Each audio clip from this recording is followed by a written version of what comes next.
하나님의 말씀은 에스라 9장 1절에서 8절 말씀입니다. 에스라 9장 1절에서 8절 말씀인데요. 우리가 1절에서 4절 말씀만 같이 한번 보겠습니다. 제가 먼저 읽겠습니다. 그리고 여러분들이 2절, 4절 이렇게 교독해 주시길 바랍니다. 제가 말씀 먼저 읽겠습니다.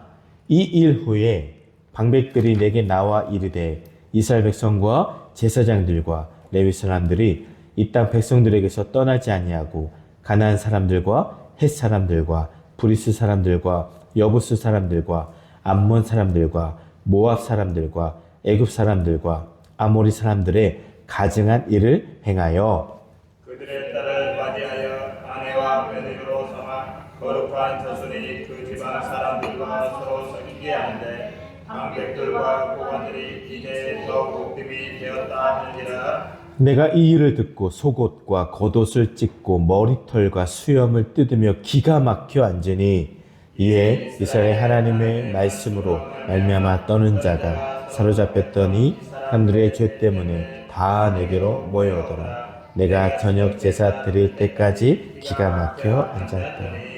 아멘. 아멘. 여러분, 에스라 13번째 시간입니다. 오늘은 에스라 9장의 내용을 통하여서 섞이지 마십시오 라는 제목으로 말씀을 같이 나누기를 원합니다.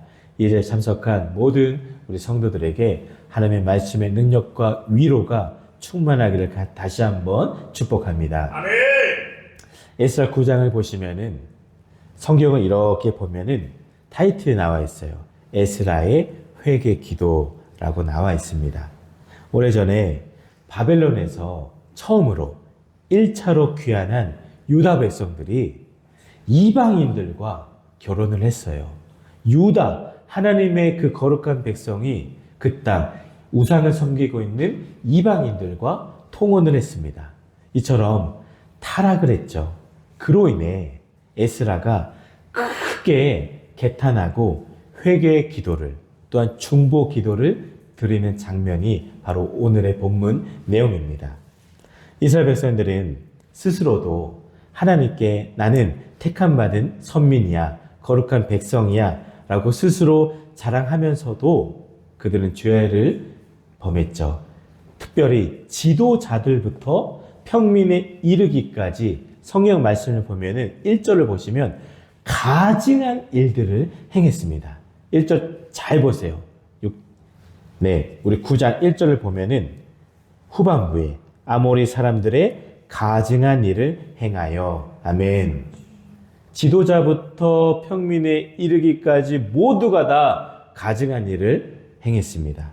그러나 하나님께서는 이러한 그들을 끝까지 버리지 아니하시고 오히려 구원 역사를, 사랑을 베풀어 주십니다. 그래서 하나님의 구원 사역을 계속 이루어 가십니다. 그러면 여러분, 오늘 이 시간은 부패한 이스라엘 백성으로 하여금 하나님의 백성으로서의 모습을 어떻게 회복할 수 있는가 고민하기를 원합니다. 먼저는 섞이지 말아야 합니다. 우리 같이 고백하겠습니다. 섞이지 말아야 합니다. 말아야 합니다. 아멘. 여러분들 섞이면 안 됩니다. 섞이지 말아야 합니다. 2절을 보실까요? 거룩한 자손이 그 지방 사람들과 서로 섞이게 하는데, 아멘. 말씀이 나와 있어요. 서로 섞이게 되었다라고 말씀을 하고 있습니다. 2차 귀환자들은 예루살렘에 돌아와서 성전을 정비하고 번제를 드리고 하나님을 올바로 섬기려는 열심이 있었습니다. 그런데 1차 귀환자들이나 포로로 끌려가지 않고 남아 있었던 자들은 가나안의 여러 이방 족속들과 뒤섞여 그들의 풍습과 그들의 죄악들과 그들의 우상신들까지 다 섞이게 되어서 허용을 했고 받아들이게 되었습니다. 여러분, 섞이지 말아야 되죠. 하나님이 원하시지 않습니다. 그들은 하나님 앞에 지도자부터 어린아이에 이르기까지 모두가 다 가증한 일을 행했습니다. 이스라엘 백성들은 그들의 조상들이 하나님의 명령에 의해 쫓아버렸던 저주받은 그 이방 민족의 가증한 일들을 다시금 본받아 행하고 있었어요. 가증한 일, 이 단어를 원어로 보면은 혐오스러움, 구역질 난다라는 의미가 있습니다. 얼마나 이 단어만 봐도 그렇잖아요. 혐오스럽고 구역질 날 만한 아주 가증한 일들을 백성들이 행했다라는 거예요. 특히나 제의적인 측면, 하나님을 예배하고 하나님께 제사 드리는 그 부분이 아주 가증스러워진 거예요. 또한 백성들의 생활도 그랬습니다.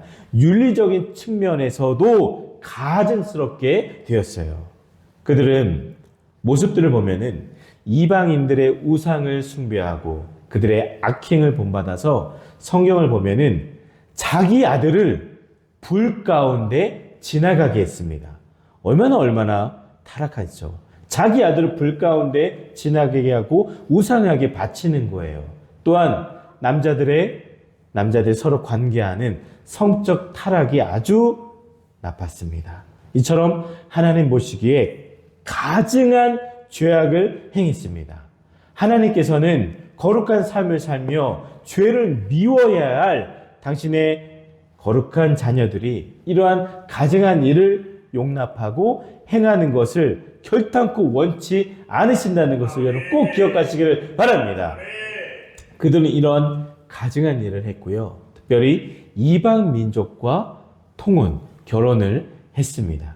하나님께서는 신명기에 보면은 이방인과의 통혼을 강력하게 금하셨습니다. 막은 이유가 있어요. 섞이면 안 되거든요. 섞이게 되면은 서로 허용하고 받아들이고 안 받아들여야 될 것까지 받아들이게 돼서 나의 정체성을 다 무너지게 되어 있기 때문에 하나님은 이미 그것을 아시고 통혼을 금하셨습니다. 그런데 가증한 일을 서슴 없이 행하던 이스라엘 사람들은 이방 사람들의 딸을 취하여 아내와 며느리를 삼아 거룩한 자손으로 하여금 이방 족속과 섞이게 하는 통혼을 행했습니다. 그런 일에 지도자들이 오히려 으뜸이 되어서 과거 그들의 조상들이 저질렀던 죄악을 다시금 되풀이하고 있는 실정이었습니다. 하나님께서는 이러한 죄악을 결코 용납하지 않으십니다. 이렇게 하나님의 백성들이 이방인들과 죄와 섞이게 될 때 하나님을 향한 신앙을 저버리고 우상을 따르게 되는 결과를 초래함을 여러분 우리는 결코 잊지 마시기를 바랍니다. 그런데 여러분 우리가 살아가고 있는 이 세상은 부패와 죄가 생활 속에 이미 너무 당연해졌어요. 만연해지고 있습니다. 생각해 보면은 분명히 잘못된 일이라 할지라도 모든 세상 사람들이 그것을 잘못이 아니야 옳게 여기고 살아간다면 그것은 이미 그들의 세계에서는 상식화된 진실입니다. 또한 아무리 우리가 참된 진리라 할지라도 그것을 거부하는 사람들에게는 우리가 귀하게 여기는 참된 진리가 아무런 가치가 없는 거예요. 너무나 섞여 있기 때문에 지금은 뭐가 뭔지 모르는 애매한 시대가 되어버렸습니다. 교회도 많이 혼탁해졌어요. 많이 섞여 있어요. 하나님의 말씀이 반드시 진리이고 살아있는 하나님의 말씀이 반드시 선포가 되어야 되는데 그것이 그렇지 못하는 애매한 교회들도 많아진 것을 보게 됩니다. 여러분 확실한 하나님의 말씀 위에 진리 위에서는 우리 든든한 교회가 되시기를 다시 한번 축복합니다.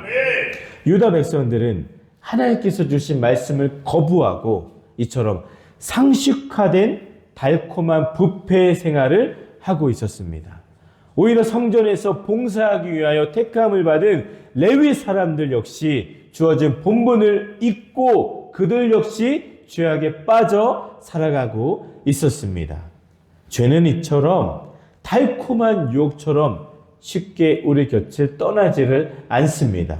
성경은 여러분 죄의 삭은 사망이라 라고 분명히 경고하죠. 섞이게 됨으로써 본인만 멸망의 길로 들어가는 것이 아니라 본인의 가족들, 특별히 자식까지 과거 그들의 민족을 멸망케 한 그 죄의 우상 숭배의 위험 가운데로 빠지게 했습니다.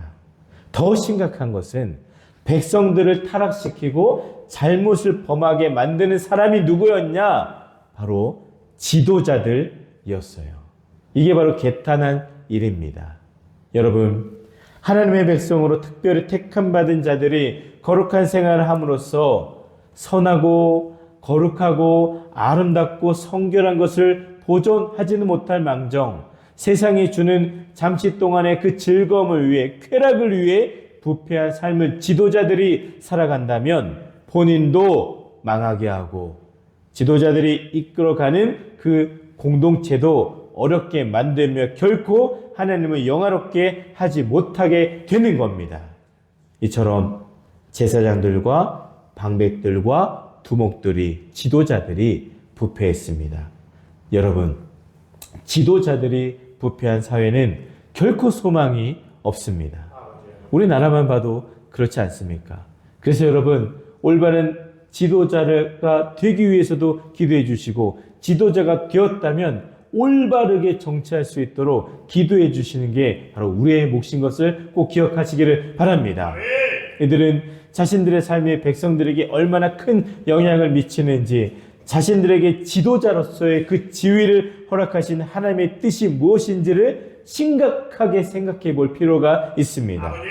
그들은 백성들이 하나님의 말씀에 순종하는 경건하고 올바른 믿음으로 살아가도록 지도해야 할 책임을 감당해야만 했습니다. 그러나 그들은 그것을 감당하지 못했고 불성실한 지도자가 되어서 오히려 죄된 일에 앞장서는 과오를 범함으로 그 백성 전체가 깊은 미궁으로 죄악 속으로 빠지게 되는 그런 결과를 만들었습니다. 여러분, 거룩, 성결은 죄와 섞이지 않는 게 바로 거룩이고 성결입니다. 여러분, 나의 삶을 점검해 보시기를 바랍니다. 얼마나 많은 다른 것들이 내 삶에 섞여 있는지 돌아보시길 바랍니다. 내 마음, 하나님의 이 지성소인 내 마음에 성령님이 거하시고 주님이 거하시는 그 마음에 다른 것들이 얼마나 섞여 있는지 돌아보시기를 바랍니다. 저도 마찬가지죠. 우리 아이들도 마찬가지예요. 우리 아이들이 보고 있는 눈과 마음 속에 마음의 문과 눈의 문과 귀의 문을 다 닫아야 된다고 엄마 아빠는 늘 가르치는데 우리 아이들도 유튜브나 인터넷이나 여러 검색하는 것들을 보면은 참 아이들이 봐서는 안 될 것들도 보게 되고 참 많은 것들을 섞여 있는 것들을 보게 됩니다. 여러분, 생각, 음식, 종교생활, 신앙 등 얼마나 많이 섞여 있는지 점검해 보시길 바랍니다. 구별됨이 여러분 거룩입니다. 지금 이 시대에는 구별됨이 빛과 소금으로서의 확실한 이 구별됨이 능력인 줄 믿습니다. 하나님이 기뻐하시지 않는 생각과 말, 행동 등으로 결코 여러분 섞이지 마시기를 바랍니다.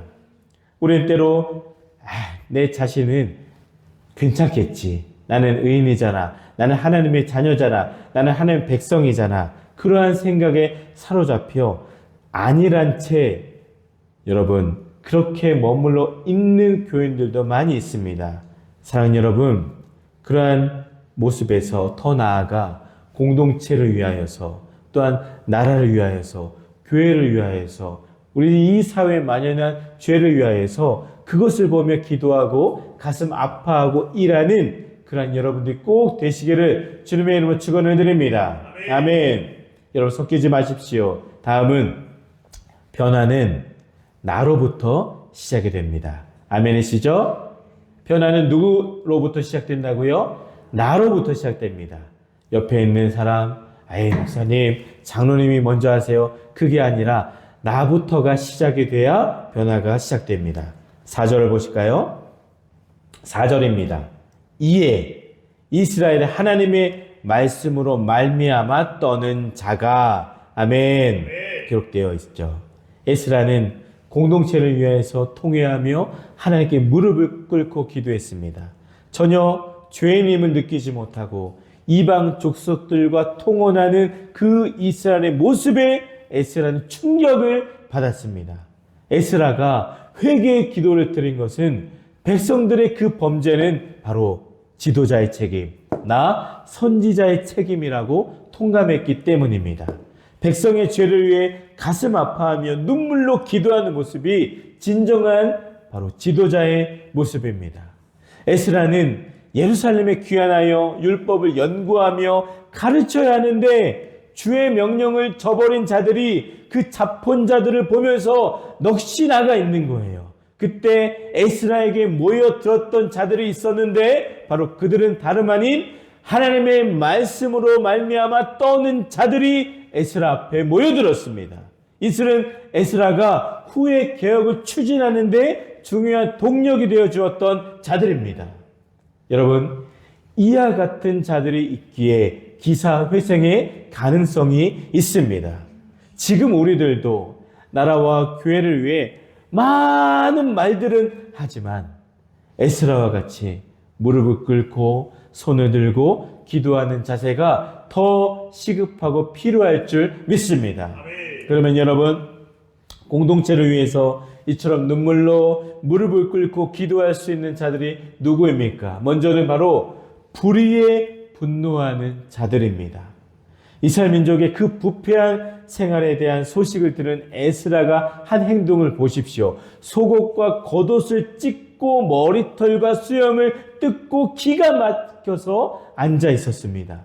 이것은 내 민족이 저지른 그 죄악에 대해서 함께 분노하며 함께 원통해하며 또한 지도자로서 선지자로서의 책임을 통감하며 슬퍼하며 괴로워하는 행동이었습니다.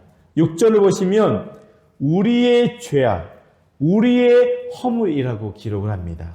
개인의 죄가 아니라 공동의 죄를 고백을 하고 있습니다. 자신과 상관없는 이들의 죄악과 허물도 자신도 범죄에 가담한 자들처럼 공동의 범죄자로서 스스로를 죄인처럼 인정하고 하나님께 기도합니다. 공동체 구성원의 죄를 마치 자신의 포함된 죄인 양 하나님께 기도하고 있는 에스라의 모습을 보게 됩니다. 이처럼 불의를 용납하지 않는 올바른 지도자가 있다는 것은 그 민족의 소망이며 축복인 줄 믿습니다. 오랜 세월 동안 이 사회가 발전하고 유지되어 온 것은 바로 에스라와 같은 지도자가 시대에 따라 곳곳에 존재했기 때문입니다. 오늘날 우리 시대에도 불의와 죄악을 꾸짖고 하나님의 말씀으로 바로 잡아야 할 에스라와 같은 올바른 지도자가 필요한 것을 꼭 여러분 잊지 마시기를 바랍니다. 또 그 한 사람이 저와 여러분들이 되어주시기를 주님의 이름으로 부탁을 드립니다. 또한 하나님의 말씀에 떠는 자들입니다. 하나님을 경외하는 자들이죠. 하나님을 경외하는 자들로 하나님의 말씀을 거역하고 부패한 삶을 살았던 그 자신과 백성들의 죄를 깨닫고 두렵고 떨리는 마음으로 에스라 앞에 모였습니다. 그리고 민족의 죄를 위한 회개의 역사가 시작이 되었습니다. 회개는 말씀에 비추어 자신을 돌아보게 될 때 시작이 되는 겁니다. 여러분, 우리 하나님의 말씀은 살아있는 말씀으로서 인간의 영혼과 육체를 꿰뚫으며 그 마음의 생각과 그 뜻까지 감찰하시는 것을 믿으시기를 바랍니다. 그러므로 하나님의 말씀을 대하는 자들은 모두 자신의 죄를 발견하게 되는 거예요. 말씀 앞에 드러나지 않을 죄는 없습니다. 죄는 성도의 영혼을 갉아먹습니다. 그리고 결국 멸망케 만듭니다. 그러나 회개한 사람은, 회개한 죄인은 하나님께서 기뻐하시는 그의 나라의 백성이 됩니다. 우리는 항상 하나님의 말씀을 가까이 하면서 모든 죄를 회개하여 깨끗이 사함을 받는 거룩한 백성들이 되시기를 바랍니다. 오늘날도 하나님께 대한 열심을 가지고 죄에 대해 슬퍼하며 죄와 싸우려는 자를 우리 하나님께서는 그를 통하여서 역사를 이어가실 것을 믿습니다. 또한 통회하며 죄를 부끄러워할 줄 아는 사람이 있어야 됩니다. 거룩한 수치는 거룩한 애통만큼이나 진실하고 정직한 회개에 있어 필요한 요소입니다. 우리는 다른 사람들의 죄에 대해서도 마땅히 부끄러워해야만 합니다. 또한 우리는 스스로 낯이 뜨뜻함을 느끼지 못하는 자들을 위해 낯이 뜨뜻하도록 여러분 우리는 기도해야 합니다. 하나님과의 언약을 어기고 우상을 숭배하면 이처럼 폐역한 길로 들어서게 되죠. 그러면 우리는 말씀에 바로 서서 하나님께서 그리스도 예수 안에서 베푸신 은혜를 의지하여 신실하게, 거룩하게, 성결하게 살아가야 할 것입니다. 사람은 타인의 남의 죄를 지적하는 데는 익숙하지만 그들로 하여금 죄에서 돌이키게 하는 데에는 익숙하지를 않습니다. 그러나 성도들에게는 타인의 죄를 지적하는 것보다 선행해야 할 것이 있는데 그것은 에스라처럼 그들의 죄를 바라보며 진심으로 아파하며 애통하는 그런 눈물이 필요한 것임을 여러분 꼭 기억하시기를 바랍니다. 말씀을 정리합니다. 에스라 9장을 살펴보았습니다. 우리도 하나님의 백성의 모습을 회복해야 합니다. 여러분 섞이지 마십시오. 또한 변화는 남이 아니라 나로부터 시작됩니다. 오늘 하루 내 삶 속에서 죄와 타협하고 살아가는 그 모든 모습들을 온전히 다 씻어내고 거룩한 구별된 하나님의 신실한 자녀로서의 삶을 살아가시는 우리 모두가 되시기를 주님의 이름으로 간절히 축원을 드립니다.